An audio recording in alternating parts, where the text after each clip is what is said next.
मीना हमारी कहानी की मुख्य किरदार है।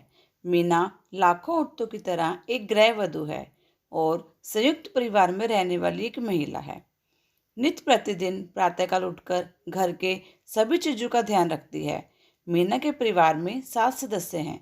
देवर, नंद, पति, सास, ससुर और 2 बच्चे। सभी की छोटी बड़ी जरूरतों का ध्यान रखना उसका परम कर्तव्य है। सुबह पति के ऑफिस जाने के लिए टिफिन, सास ससुर की मालिश, दवा से लेकर बच्चों का गृह कार्य यानी होमवर्क सारे कामकाज करती है। भारत में 90% औरतें परिवार का ध्यान रखना और दफ्तर के सारे काम बखूबी निभाती हैं।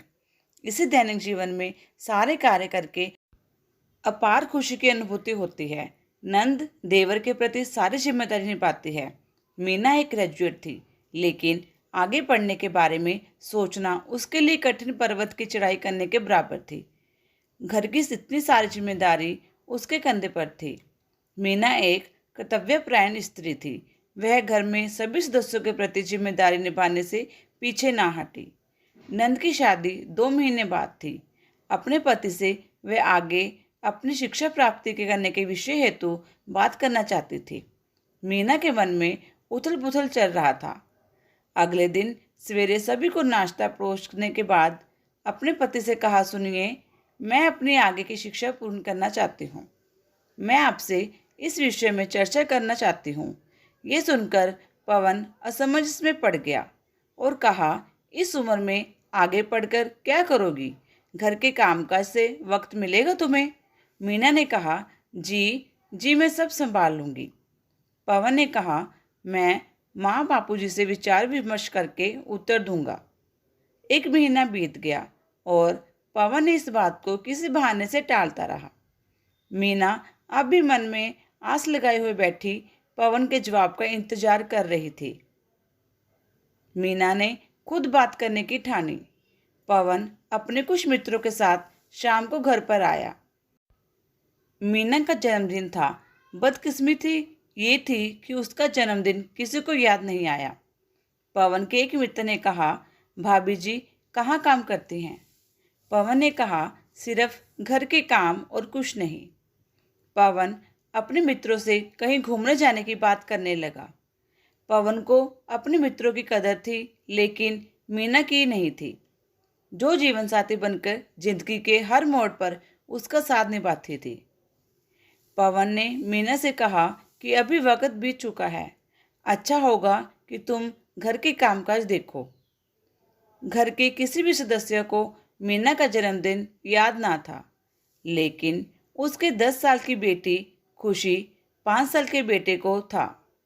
दोनों ने फूल और जन्मदिन का विशेष कार्ड देकर माँ को जन्मदिन की ढेर सारी बधाई दी। मीना ने चुपचाप आंसू पोंछ लिए और अगले दिन रोज की तरह सारे काम निपटाकर अपने पति से कहा, मैं अपनी बड़ी बहन के घर जाऊंगी। पति ने कहा, क्यों, सब ठीक है ना? मीना ने दबे हुए स्वर में कहा, मुझे छुट्टी चाहिए। पवन सोच में पड़ गया। मीना शाम को चली गई। उस दिन शाम को मीना अपने घर के लिए रवाना हो गई। सबके सपनों को अपना कहकर जीने वाली मीना को बहुत बड़ा धक्का लगा था। परिवार में 2 दिनों में सबको मीना की कमी खलने लगी थी। लेकिन क्या सच में ये मीना की कमी थी या उसकी इतनी सारी जिम्मेदारी सब संभालने में सक्षम नहीं थे?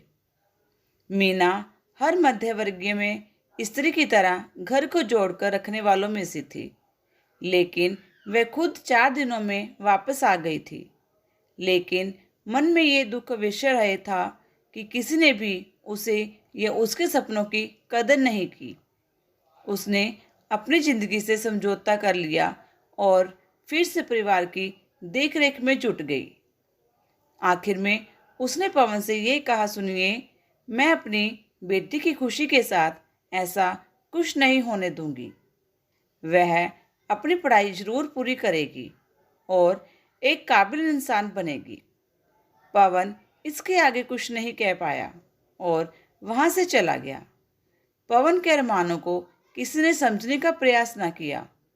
यह हालत सिर्फ पवन की नहीं बल्कि कई लाखों औरतों की है, जो चुपचाप अपने अरमानों को गला घोंटकर परिवार की सारी जिम्मेदारी निभाती है। ये हमारे समाज की विडंबना है। ज़्यादातर देखा जाए तो सिर्फ औरतों के सपनों की बलि चढ़ती है। अगर वे अपने सपनों को जीने की कोशिश करती है तो उसे स्वार्थी कहकर कोसा भी जाता है। यह समाज की सोच की ओर इशारा करता है। सच्ची सोच अच्छे समाज को जन्म देती है। अच्छे समाज से घर परिवार की नींव होती है। मीना ने मन ही मन में ये चुनाव कर लिया था कि वह अपनी बेटी के सपनों के साथ कोई समझौता नहीं करेगी। स्त्री के अरमान सिर्फ किताबों तक सिमट कर नहीं रहना चाहिए। अब वक्त आ गया है कि हम सब मिलकर उनके दबे हुए अरमानों को पंख दें। नारी शक्ति के नारे से नहीं बल्कि इन्हीं विषयों पर गंभीरता से सोचने का वक्त आ गया है। घर घर जाकर या जागरूकता फैलाएं कि स्त्री के अरमान उतने जरूरी हैं जितना पुरुषों के अरमान। शादी के पश्चात स्त्री के अरमान और निर्णय को घर वाले प्राथमिकता दें, तभी समाज का उत्थान संभव है। ये कहानी आपको कैसी लगी हमें ज़रूर बताएं। आपके पास भी कोई कहानी है तो ज़रूर शेयर करें। धन्यवाद। हेलो दोस्तों, आपको ये कहानी कैसी लगी? अगर अच्छी लगी तो लाइक और कमेंट ज़रूर करना और मेरे चैनल पारिवारिक कहानियों को सब्सक्राइब करना ना भूलना। धन्यवाद।